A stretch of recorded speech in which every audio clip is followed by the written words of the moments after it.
Ya, terima kasih Anda masih bergabung bersama kami di Power Breakfast dan kita masuki segmen Kreatif Kereta. dan kembali bergabung bersama saya ada rekan Kezia 7 gitu ya. Oke, bicara mengenai pendidikan yang ada di Indonesia, kayaknya belakangan itu kayaknya udah nggak ada alasan untuk kita ataupun mungkin generasi muda di Indonesia untuk tidak bersekolah ataupun mungkin terus mengupgrade diri begitu ya dengan terus mengenyam edukasi dan juga mengikuti berbagai macam workshop untuk meningkatkan skill. Iya, apalagi karena di dunia yang cepat berubah seperti ini ya Ya. Wiki ya. Perlu ada development gitu mungkin maksud Wiki ya. Betul, kalau memang ada alasannya adalah oke terbatas biaya dan lain sebagainya tenang. Ada fintech atau financial technology yang akan membantu pembiayaan di sektor pendidikan dan juga ini menyasar sektor rantai pasok ya. Pagi hari ini di Kreatif kita akan membahas mengenai ulik potensi bisnis fintech, pembiayaan sektor rantai pasok dan juga pendidikan. Nanti juga kita bahas. Sudah tersambung melalui video conference ada Mas Tommy Yuwono.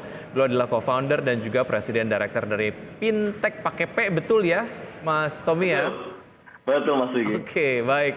Mas Tommy, terima kasih sudah bergabung bersama kami di Create Up. Bagaimana Anda sebetulnya melihat pertumbuhan pasar fintech di Indonesia? Kita ngomongin general dulu nih sedikit, Mas Tommy. Oke. Menurut saya pertumbuhan transaksi fintech di Indonesia ini sangat tinggi sekali ya. Kita bisa lihat di tahun ini saja, belakangan di 1 tahun terakhir ini saja pertumbuhannya itu sangat fantastis gitu ya. Sangat fantastis seberapa gampangnya kita bisa memberikan perbandingan tertinggi nomor 2 Mas Wiki di antara anggota G20. Jadi transaksi fintech ini meningkat sangat-sangat signifikan sekali dan peluangnya sangat besar karena yang pertama kita ada negara dengan populasi terbesar nomor 4 di dunia gitu ya. Jadi peluangnya sangat besar sekali untuk pertumbuhan fintech ini bisa terus berlanjut. Oke, tapi kalau bicara peluangnya, pertumbuhannya seperti apa Mas Ke Tommy? depannya. Peluangnya sangat besar sekali ya, karena yang pertama ya dari negara kita sendiri adalah negara dengan populasi terbesar nomor 4 di dunia seperti yang saya sudah sampaikan. Kemudian berikutnya juga para populasinya ini sendiri penggunaan penetrasi akan gadgetnya juga sudah sangat meningkat sekali ya. Jadi penetrasi gadget juga mobile sangat tinggi di Indonesia, transaksi sudah banyak terjadi dengan adanya pandemi kemarin juga banyak orang-orang yang jadi ya melek digital, jadi transaksi digital ini sangat-sangat besar. Kemudian kebutuhan antar akses pendanaan untuk fintech ini sendiri gitu ya, kebutuhan aksesnya ini sangat-sangat terbatas. Jadi saat ini masih banyak sekali masyarakat kita pelaku-pelaku usaha yang memiliki keterbatasan dalam mendapatkan akses pendanaan dan ini menjadi peluang yang sangat besar untuk bisnis fintech bisa bertumbuh di Indonesia. Oke, adanya potensi ini, peluang ini tentu saja tidak hanya dibaca oleh fintech, tapi kemudian dibaca oleh yang lainnya begitu ya, apakah itu yang baru saja muncul ataupun mungkin sudah existing gitu. Nah, bicara mengenai services atau mungkin layanan yang selama ini belum dimiliki oleh pemain fintech yang lebih dulu hadir sebelum fintech, apa saja dan solusi apa yang sebetulnya ditawarkan oleh fintech untuk mengakomodir tadi services yang memang belum ada dan untuk bridge the gap, Mas Tommy? Oke, ini uniknya Mas Wiki. Jadi kalau misalnya fintech itu hadir, kenapa bisa ada sebanyak 102 fintech yang sudah berizin di OJK saat ini gitu ya? Kenapa bisa ada sebanyak 102 fintech ini? Karena fintech ini satu, selain peluangnya tadi sangat besar, fintech ini menyasar ke keunikannya masing-masing. Kalau untuk kami sendiri, kami berfokus kepada tadi sektor rantai pasok yang tadi sudah disampaikan. Kami melihat ada masalah di rantai pasokan ini, di mana kebutuhan untuk para titik-titik pelaku usaha di rantai pasokan atau supply chain ini, mereka mendapatkan modal usaha untuk mempercepat transaksi ini dibutuhkan. Dan kebutuhan tersebut melalui produk yang kami bangun, melalui dari cara kami menilai resiko, cara kami melakukan pendanaan, cara kami membuka kesempatan untuk mereka mengajukan pendanaan, kami sesuaikan dengan kebutuhan dan nature bisnis dari rantai pasokan itu sendiri. Nah itu uniknya setiap fintech. Jadi setiap fintech yang hadir itu memiliki keunikan dan masalah yang mereka sasar sendiri gitu ya. Jadi mereka menyasar betul masalah yang kita lihat ini adalah masalah yang harus memiliki penyesuaian dari segi jenis produk, dari segi jenis penilaian resiko, juga dari sisi pendanaan itu sendiri. Dan karena kami adalah platform yang memberikan pendanaan untuk para pelaku usaha tersebut dan kami juga sumber dananya adalah dari para pemberi pinjaman. Sehingga para pemberi pinjaman tersebut mereka juga mengerti akan resiko daripada produk yang akan didanai dan mereka juga sudah mengerti akan produk yang ingin mereka danai. Sehingga hal ini membedakan fintech dengan setiap fintech dengan yang lainnya karena setiap produk yang didanai akan berbeda, dan juga pemberi pinjamannya tersebut juga fokus untuk memberikan pinjaman di mana produk tersebut yang mereka merasa nyaman untuk memberikan pendanaan tersebut. Oke, tadi sempat disebutkan bahwa memang fintech ini menyasar dari sektor rantai pasok ya, dan juga ternyata ada pendidikan juga. Mengapa, Mas Tommy? Kenapa menarik kedua sektor ini untuk disasar?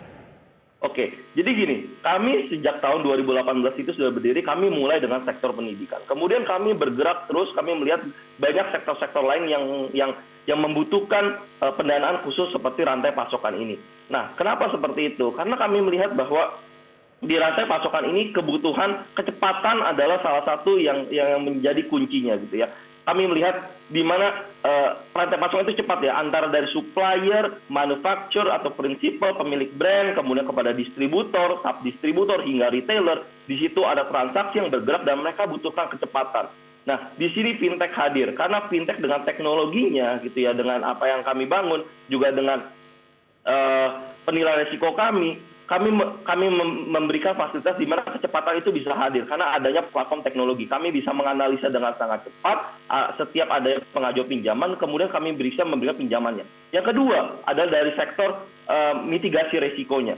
Banyak dari pelaku-pelaku usaha di rantai pasokan ini gitu ya, di mana mereka memiliki keterbatasan akan jaminan, mereka memiliki keterbatasan akan historical usahanya untuk bisa mendapatkan pendanaan dari sektor pendanaan konvensional yang sudah ada selama ini.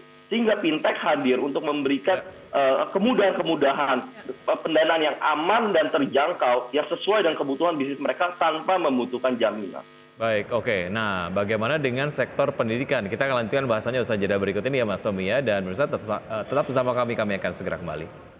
Ya pemirsa, Anda masih bersama kami di segmen Create Up dan kita masih berbincang dengan Mas Tommy Yuwono, co-founder dan Presiden Director dari Fintech. Ya, sektor pendidikan mengapa dinilai menarik ataupun pendanaan di sektor pendidikan lah ya dinilai menarik oleh Fintech, apa saja alasannya Mas Tommy?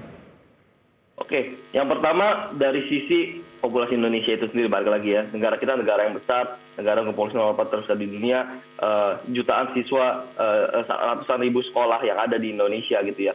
Kebutuhan akan sekolah-sekolah ini bisa mendapatkan pendanaan ataupun para pemasok barang-barang pendidikan untuk mendapatkan pendanaan ini sangat besar gitu ya. Dan di sana mereka memiliki keterbatasan untuk mendapatkan pendanaan dari sektor keuangan yang tradisional yang sebelumnya gitu, yang secara konvensional. Sehingga fintech hadir, kami optimis gitu, kami bisa memberikan transformasi untuk memberikan akses pendanaan untuk para pemasok barang-barang pendidikan ini maupun di sektor-sektor yang lainnya, dan khususnya sektor supply chain atau rantai pasokan ini sendiri. Oke. Secara spesifik produk apa saja yang ditawarkan kepada segmen ini gitu ya, dan apa saja sih manfaat ataupun mungkin value-value lah yang dirasakan oleh konsumen lah ya di segmen ataupun di kedua segmen ini, Mas Tommy? Oke, kami memiliki dua jenis produk ya, Mas Vicky. Yang pertama adalah pendanaan rantai pasokan. Rantai pasokan ini sendiri, pendanaan itu kami berikan mulai dari titik supplier, prinsipal hingga titik distributor dan retailer. Jadi kami bisa memberikan kepada mereka pendanaan untuk mereka berbelanja ataupun melakukan transaksi di dalam setiap titik rantai pasokan tersebut untuk mendapatkan barang lebih cepat, dan mereka bisa memberikan atau meningkatkan penjualan mereka karena mereka bisa mengambil barang lebih banyak ataupun menjual barang lebih banyak seperti itu untuk di pendanaan supply chain financing ini ataupun rantai pasokan. Yang kedua adalah pendanaan usaha itu sendiri, atau kami berikan, atau misal bisa disebut juga pendanaan untuk penambahan modal kerja mereka sendiri itu. Nah, kami bisa memberikan pendanaan dengan menggunakan underlying atau jaminannya adalah dari sisi PO mereka ataupun purchase order yang didapatkan, ataupun mereka bisa menggunakan invoice yang mereka sudah bisa tagihkan kepada customer mereka, ataupun menggunakan inventory ataupun barang persediaan mereka yang dijaminkan di gudang. Nah, itu bisa kami berikan pendanaan untuk meningkatkan permodalan mereka untuk mereka melakukan usaha mereka itu sendiri. Itu Mas Vicky. Kalau dari tingkat keberhasilan Mas Tommy, tingkat keberhasilan proyek yang didanai oleh Fintech, apa yang menarik ini yang bisa disampaikan khususnya bagi lender? Oke, sangat menarik ya. Di sini pertumbuhan dari sisi penyaluran ini sendiri sangat baik sekali ya. Setiap tahunnya kami bertumbuh cukup baik gitu ya, cukup baik hingga 4 kali lipat gitu ya. Dan tahun ini sendiri kami menargetkan keberhasilan dari sisi pendanaan tersebut ataupun pinjaman yang didanai oleh para pemberi pinjaman kami menargetkan juga meningkat hingga 10 kali lipat. Sehingga semakin banyak lagi para pelaku usaha yang bisa mendapatkan akses pendanaan ini dan juga semakin banyak pemberi pinjaman itu juga bisa mendapatkan manfaatnya karena memberikan pendanaan kepada para pelaku di rantai pasokan ini. Baik, oke. Waktu kita sangat terbatas. Sukses untuk fintech dan juga semoga semakin banyak lagi masyarakat yang bisa mendapatkan value ataupun manfaat dari pendanaan yang disalurkan oleh fintech begitu ya, apakah itu dari sisi sektor supply chain dan juga pendidikan. Terima kasih Mas Tommy, sampai jumpa. Terima kasih Mas Wiki. Terima kasih, Baik, Mbak. dan sebelum kita akhiri, Kiza dan juga pemirsa, Power Breakfast kali ini kita akan simak terlebih dahulu update dari pergerakan IHSG dari pembukaan sesi 1 hingga saat ini.